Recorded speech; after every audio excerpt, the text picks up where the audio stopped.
obviously not the way you wanted the third period to play out there. What did you see happening out there in the final 20 minutes? Yeah?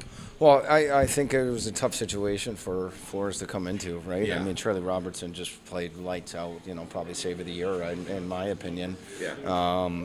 My humble opinion there. But I thought he played unbelievable, and then to see him get hurt is just heartbreaking because he's had 4 phenomenal games. And, I mean, if that's his last game of the year with this injury, I mean, he's left you, wanting to see more of him, and that's something that, like I talked about as far as the exciting thing, you want to find a way to get him, make sure that he's healthy, but say, wow, the way you finished the year was outstanding. I can't wait to see what another of off-ice summer training can do and see if he can really take the step next year because he leaves you wanting more. And, as far as Flores goes, I mean, it's a tough situation, but, you want to be able to find a way to shut that game down with under 2 minutes, under a minute to go, 30 seconds on a wraparound goal. I mean, I know it's tough, but that's the time you need to find a way to make a difference. And I think, far too often in games this past year, you look back and saying, if only that one play or if that only that one thing, and it's happened a lot. So, whether you're a goalie, whether you're a defenseman, or whether you're forward, you need to find a way to make that one difference in the game with your position. And, unfortunately tonight I didn't think we got it, but,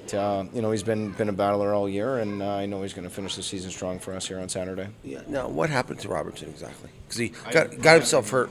Yeah, I haven't even. The one was a stick in a not so favorable area between your legs, and then this one, I think, I don't even want to speculate. I don't know what it is, to be honest. But when you see the amount of hockey that we played, we're going to be in Saturday. We play our 7th game in 10 nights, so there's a good chance that Flores will get the last game. 19-year-old, the chance to finish off strong, but we'll find a way to reevaluate him. But we're keeping our fingers crossed and hoping for the best. Sure.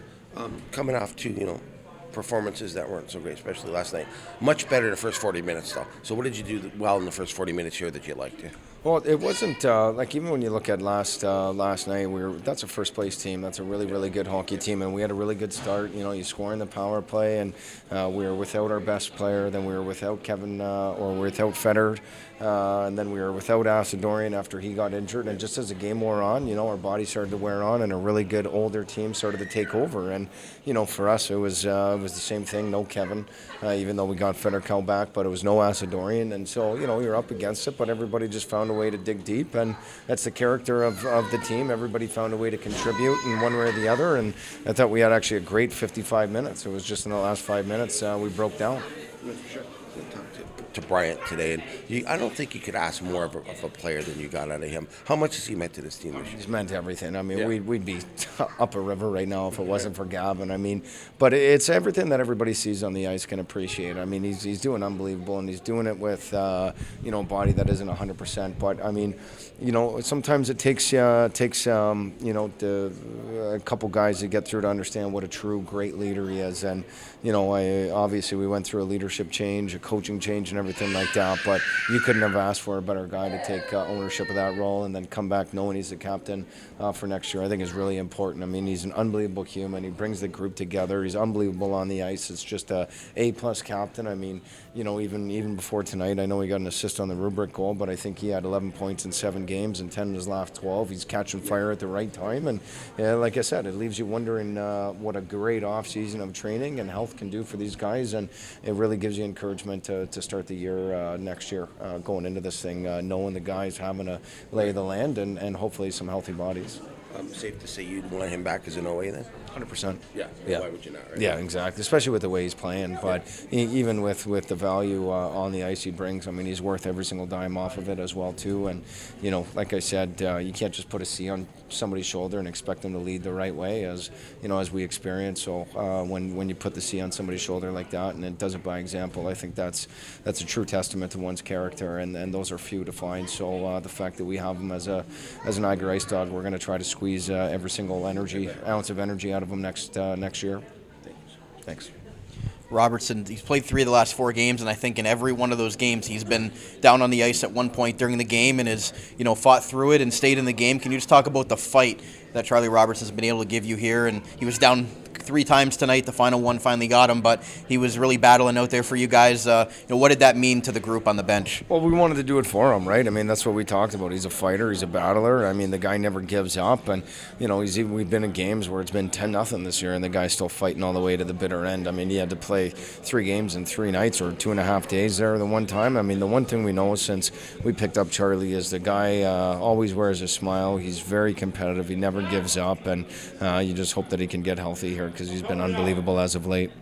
And you saw Frolov being the power play quarterback tonight. I know you said the last 10 games or so we're really going to see, you put him in spots to make his offensive game, take another step there. Did you like what he's given you so far on that top power play and as that power play quarterback to kind of be the distributor and seeing him continue to grow as he's going to get into his second year? Well, we've been playing him as a number 1 defenseman, and you forget as a 16-year-old some of the growing stages that they have to go through and some of the pains that you have to deal with, some of that growing. And, he started the year where he was focusing on defense, and I think, in the last 20 games he's really put a focus and a priority on offense. And, he hasn't had a ton of results as far as statistics go, but he's doing a lot of the little things that people don't see. And, like I said, it's a glimpse into that future that says, hey, maybe this guy one day can really be a good power play guy for us. And, that's what we're getting down the stretch here is guys being put in a position to see if they can succeed and see if they'll fail. And like I said, a lot of learning lessons along the way. And I know the team success is the number 1 in your mind, Coach, but we've been talking about him all year long, and I feel like we're getting sick of talking about the records he's breaking. But Ryan Robrick, another one, breaking the rookie record for points now. He's tied with Akil Thomas, 49 points as a 16-year-old rookie. How happy are you for him as he continues to grow? And he's not going to even be in his draft eligible year for 2 more years. So you're going to have him here in Niagara for a few more years continuing to build. Just how exciting is that for you and your coaching staff? Got to have a 16-year-old, almost 30-goal scorer. 50 points. We'll put him in every situation to possibly get that 50th one there on Saturday night. But the kid's a great kid. And you could talk about our young goalies, our young forwards, our young defensemen. Ryan Rubrick, shining star. Kevin Hees, same thing, draft year. There's a lot to love about the future of this team right now with some good core pieces. I think the toughest thing that any Ice Dog, any coach, any fan, any player is going to have to be his patience while we go through those growing pains. But we got a long off season to get healthy, a long off season to add a couple pieces right here, and another long off season to get better with the talent that we already have. So I'm really excited about the upcoming draft. I'm excited about the guys that we have on the team right now. I'm excited about our leadership that we're going to be bringing back. And like I said, it's not all doom and gloom right now when you think about the possibilities that could be. I just think the toughest thing is going to have to be patience. Thanks, Coach. Thank you.